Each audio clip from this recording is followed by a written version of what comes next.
friends with many of the young people who have. And when I started learning about trafficking and modern slavery, this issue really stood out to me. Firstly, anyone who's worked in a small hospitality business probably has a horror story. While some are fantastic places to work, others treat low-paid young workers very poorly. I can see how modern slavery could go unnoticed in this general environment of transient shift work. On the other hand, it also reminded me of the stories of young underage girls in my hometown being raped in hotels and B&Bs across my city by older men. One of these B&Bs was on my own road. How did the people in these establishments miss the abuse on so many occasions? The UK's hospitality industry employs over 3.2 million people and is the 7th largest employment sector in the country. And these figures only account for the people with jobs directly relating to accommodation and food services. The hospitality industry also includes hotels, bed and breakfasts, and restaurants. And most of us will have regular encounters with all of these establishments. About 40% of employees in the sector are foreign nationals who may not possess an adequate grasp of the English language needed to assert their rights. They are oftentimes recruited through convoluted and multi-tiered supply chains. Some businesses, like hotel chains, can employ hundreds, if not thousands, of workers. Others may only employ one or two. Modern slavery intersects with the industry in the following ways. It is sometimes easier for some services to be outsourced to agencies. This means that a hotel, for example, would be paying another business to provide a service like cleaning. Those workers will therefore not be subject necessarily to the same internal checks or have the same support as workers directly employed by the hotel. There are cases of unscrupulous agencies hiring workers, usually from abroad, with little English to do these jobs. And in some cases falsified documents when they don't have the right to work in the UK or are unsure of their own rights. Vulnerable people may be willing to accept pay far below the minimum wage out of desperation, or may be tricked out of all of their wages entirely. While the lack of transparency within supply chains and access to English language education by these workers are pressing issues, I will not be discussing them here. Scarily, as in the case of my hometown, hotels and B&Bs may be used as temporary brothels or as places to stay when trafficked people are moved about the UK or from country to country. So what can we do to ensure that this exploitation and abuse is no longer possible in the hospitality industry? I am asking in these 5 minutes I have to speak for an inclusion of practical modern slavery awareness training at the level of Level 3, the A-level equivalent, vocational courses and apprenticeships in the hospitality industry. Of course, the issue of modern slavery is layered and complex, but with practical training, instances of abuse can be actively identified and rooted out. Students and staff could be taught and given the tools to identify things that may have been previously considered worrisome, but that are indicators of potential slavery. As students of hospitality-related NVQs and apprenticeships move into both large and small businesses, the knowledge that they have learned from modern slavery will be shared across the industry. And as these students progress into positions of more authority, they can develop a culture of actively combating modern slavery in the sector, ensuring that everyone is aware of the signs of modern slavery and what to do if they suspect it and setting up systems that hopefully prevent it.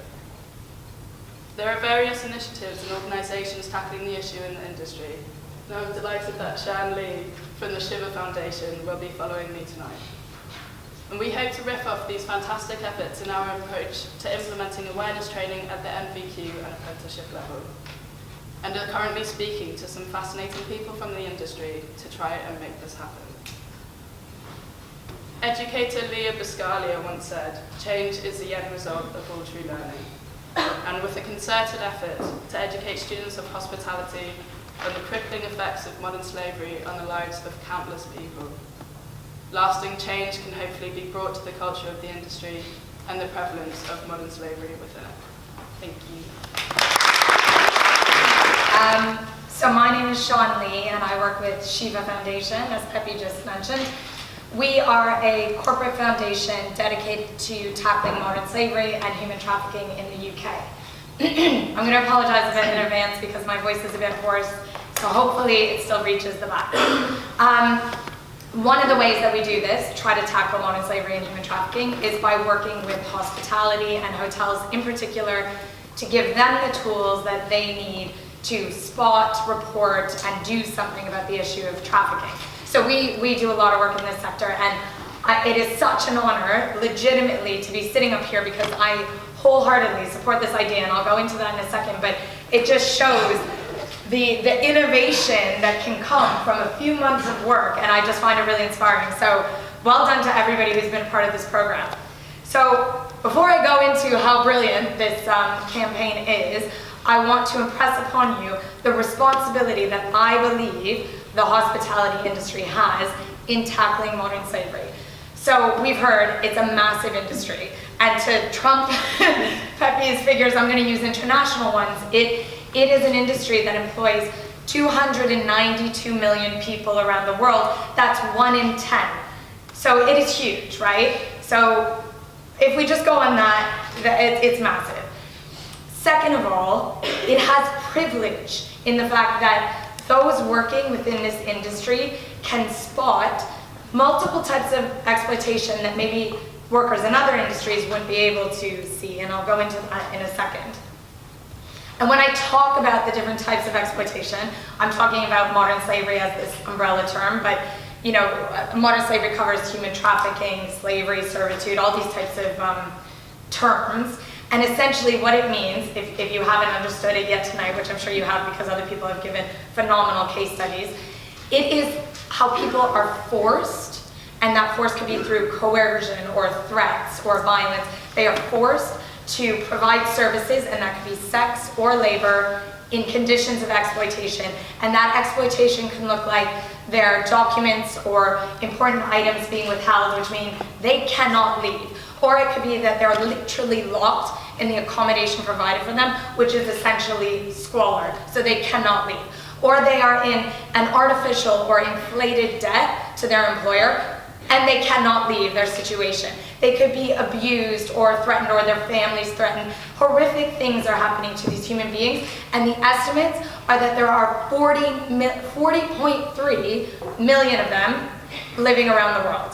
So it is a massive issue, and a massive industry with a special position of privilege can do something about this issue. Unfortunately, the data on hospitality isn't very strong. We don't quite know what it looks like, and that's in part due to the fact that it is a hidden crime. It happens behind closed doors, and until very recently, at least in this country, we didn't even know it was happening, as we heard from Maria earlier, or heard from Sarah earlier.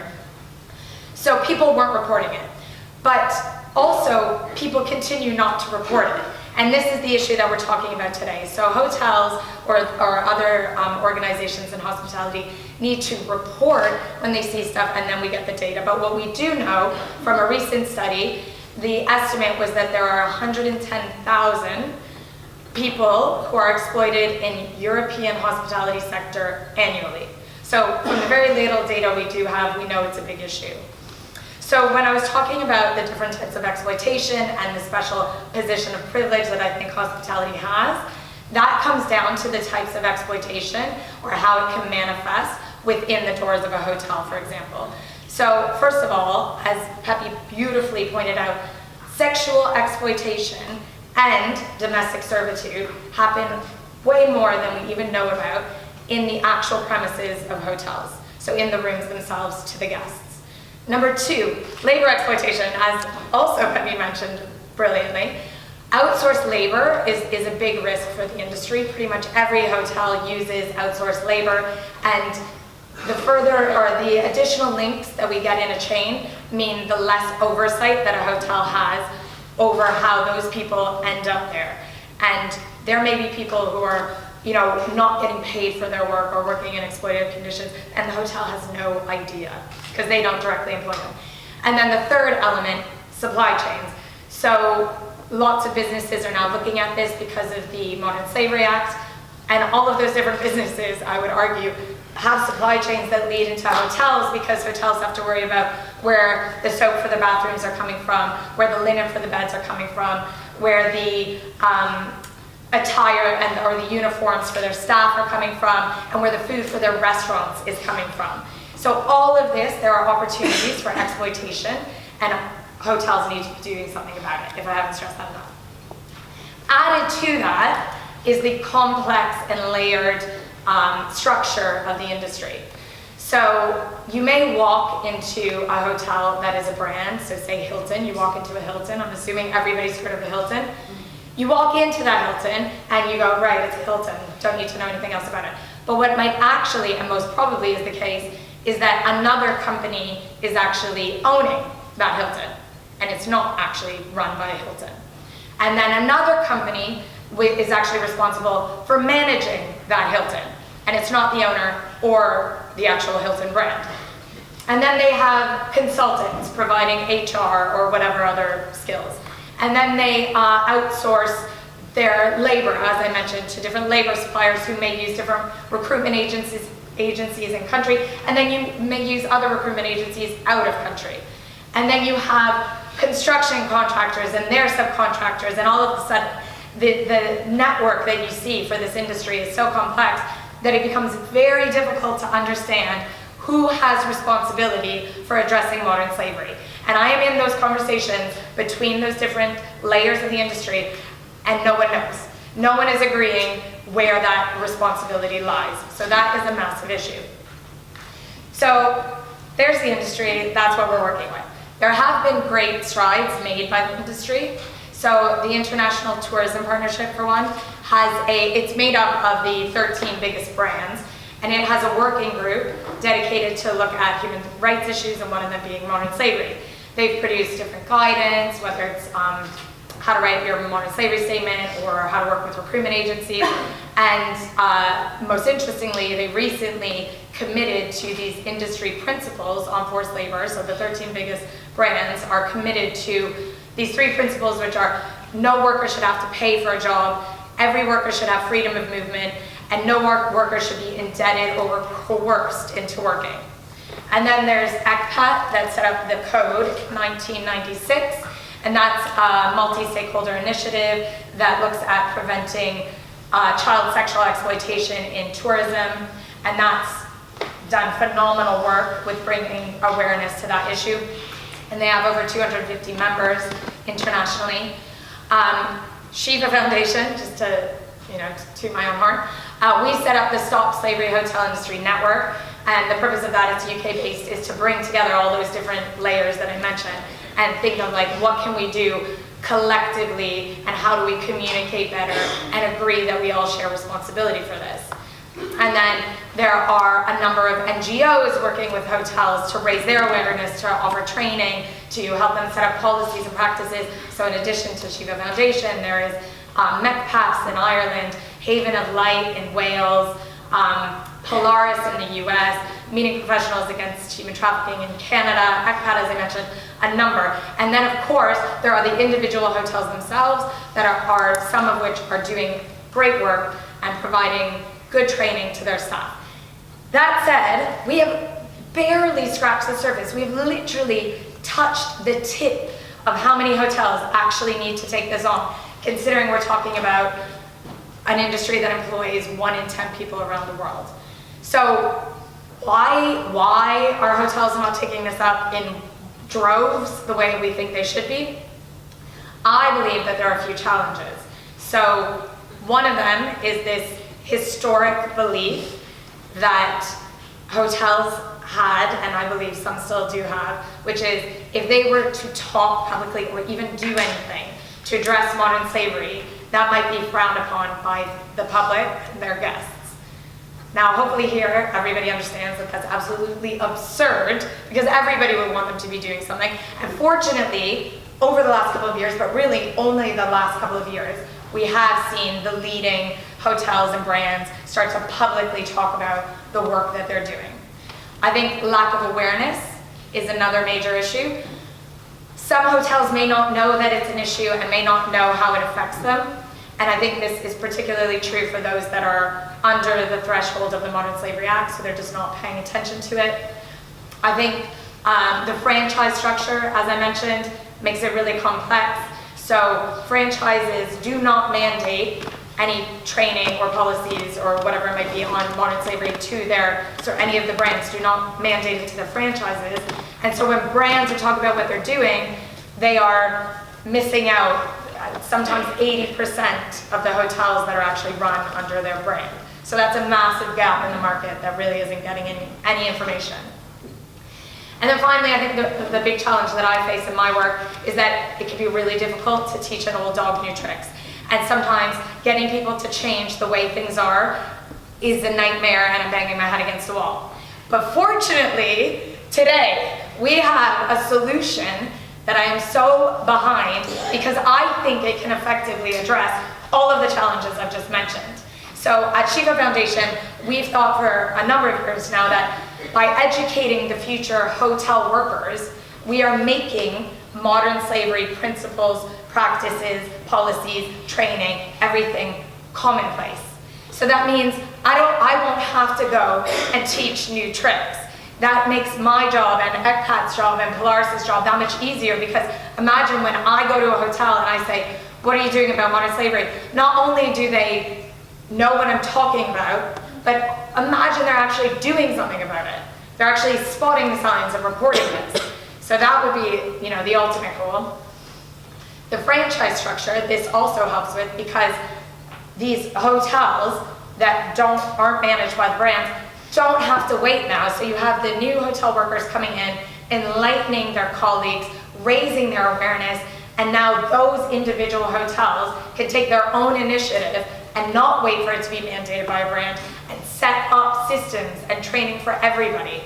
So I think if we are educating people, and we go back to what Vernon was saying about, it's not enough just to be shocked. What do we do now to make sure that in 10, 15 years, we're not still talking about this? This is it. Because in 10, 15 years, the people who will have been educated are now in the hotels, running the hotels, and spotting what's going on.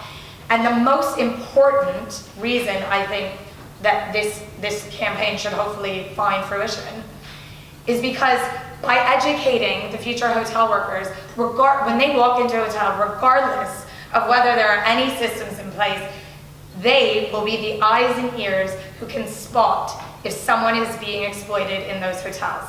And they can spot it and report it and ultimately save lives. And that is why we are all here. That is the ultimate goal. So I cannot commend this project enough.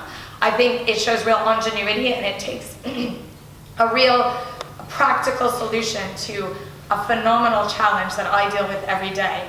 And so I applaud the young people like Pepe who have put this together. I wholeheartedly support it, and I really hope that we see its realization. Thank you.